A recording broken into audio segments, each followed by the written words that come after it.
Well, it's been a week of defections, alignments, and realignments. Dr. Sam Amadi is here to look at this latest developments in Nigeria's polity. Lots of things are happening. Defections keep playing up. Let me take you immediately on his last comment on, I cannot say why people are jumping ship. Can you say why they're jumping ship? I mean, he was referring to Obi, of course, and Kwankwaso. Then there is Elisha Abo. He has also jumped ship to Labour Party. And many more may jump or are jumping. But the point is, you see, when this alliance started, there was some kind of cynicism around whether it could hold. Because first you had persons who were presidential candidates, at least Mr. P2B and Mr. Atiku Abubakar were all presidential aspirants in the last election. There are people who have notable presidential aspiration, like Mr. Mechi and others. And the idea here was, could they work together? The second issue was also the issue around zoning, which was a big issue around the PDP's. Some people think that PDP's crisis is largely the question of zoning, which, of course, Wike and his group continue to hold on. And Mr. P2B, by the way, heard it as the reason why he exited PDP to ADC, to Labour Party then. So it really was a fact that you need to manage the issue of conflict of ego, but more fundamentally, real division or disagreements or different views around zoning. Of course, the PDP, ADC leaders knew about these issues. And part of what we get is that they said, enter first, we decide this matter. And many months, not even a meeting around it. So I think this crisis, no matter the individual, temperamental and political motivations of different actors, exiting or not exiting, the momentum was mismanaged. A lot of deterring, Look, this is politics. And the Nigerian polity is characterized by certain issues at some time or the other.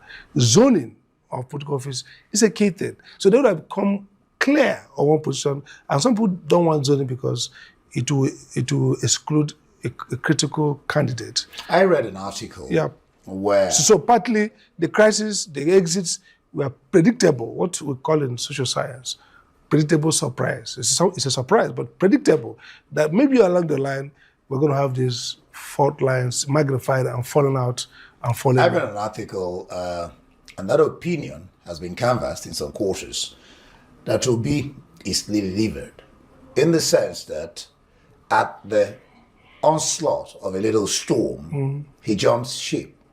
That he doesn't have the lever to be able to stay, ride the storm, and then he keeps jumping. He's moved from Labour to ADC, now from ADC to NDC. And that's not a good quality of a leader. Do you think that that assertion is true?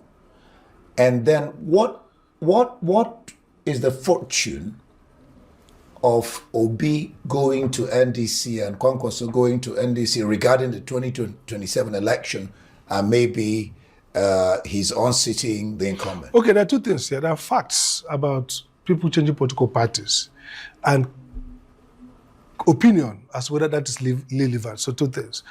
Truly, you're right. But then let's start it. Even me here, as an analyst, have tried twice to run for elected positions and different parties, ABGA. So I'm not even a very serious kind of politician, but to show you the fluidity and the crisis of Nigerian party formation. Let's take each of the major candidates. None of them, at least, has not had more than 2 or 3 party changes. Yeah. Atiku was in PDP, vice presidential candidate, Atiku moved to AC, moved back to PDP, now moved to ADC. Amechi was PDP, top ranking, chairman of Governors Forum, chairman of Speakers Forum, moved to ACN, is that not correct? And moved to APC. So moved to APC and to ADC. You can say Kwankwaso PDP, NMPP, P2B, ABGA, PDP, I don't know about PDP, ABGA, and was the PDP, yes, now he ran PDP, with, PDP with Atiku Abubakar, PDP, Labour Party, and now ADC, so if and then now NDC. So if you have this, I'm talking about the major people. If you go to the people who are Erufai, all these guys, everybody has the minimum change in Nigerian politicians have had in the last.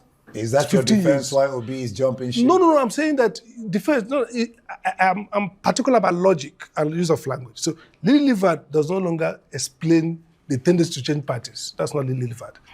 So that's why I said factual, they change party. Conclusion, Lily Livered, I said contestable. Because I don't, as human beings, I think Atiku is a strong guy. It's not Lily Livered, courageous. If a man who has no structure can run election as president, spend his money, and bullish that he can win, it can't be Lily Livered. The question then is, why are they so? I'm stickler for language. You can't say Obi has nothing to do with Lily. He's a courageous guy, just like Atiku, just like Amechi, just like Rufai. These guys are courageous. So the question we should be asking, why do we change party? And by the way, will you consider ADC really a party was established? Will you consider, so what I'm saying that it tells a story around fluidity. But you went in there, Omar Ado, that just left, said that in fact, he is criticizing Obi, Kwankwaso, that have left for living. now. Yeah, for leaving on the basis that they should have done. No, what did he call it? I'm giving you due diligence. No, listen, I'm giving you a systemic analysis of a systemic crisis. Makinde is thinking about moving from the PDP to maybe APR or whatever. You can understand that. So the point I'm saying is that the Nigerian, okay, look at Labour Party. P2P's argument, and this is not a case for P2P, it applies to everybody, is that the party, they were hounded out. The party was in crisis, you know very well, for months, interminable. PDP is interminable. So I think most Nigerians are going to be assessing candidates on what they're going to promise, very quickly, what they'll deliver and profile. Seconds. Yeah. So conclusion is that Nigerian political system is no longer credible, stable. It's like Amweba. Chaotic. It's like Amweba. It just keeps. All right. Just 30 seconds. His fortunes. Now he's gone to the NDC. Do you think his followers will move there? Can he gather? The last Nigerian batch I interviewed, who is an obedient to, he said, it's Nigeria's fight, not even Obi and Kwankwaso's fight. People who are hungry, people who are suffering from insecurity, kidnapping, and not Obi and Kwankwaso. What are his fortunes in 30 seconds? Do you think he can? In 30 seconds, most Nigerians think that a coalition of opposition party will be the best position to defeat an incumbent strong party.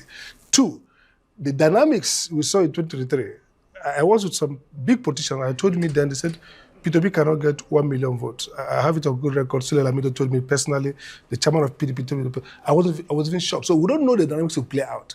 We're going to watch in the weeks to come to see whether there will be shift from ADC to NDC. And because of the Nigerian politics and the fact that people are angry, we don't know how those anger will reflect. So right now, it's a proposition. Watch out for the next 3 months and see the dynamics. But I don't know whether they win or lose, but I think that right now, the movement will determine for us whether this is actually reasonable or not, or whether they win or not win. A good way to put it. Thank you so much, Dr. Amadi. Always interesting discussing with you.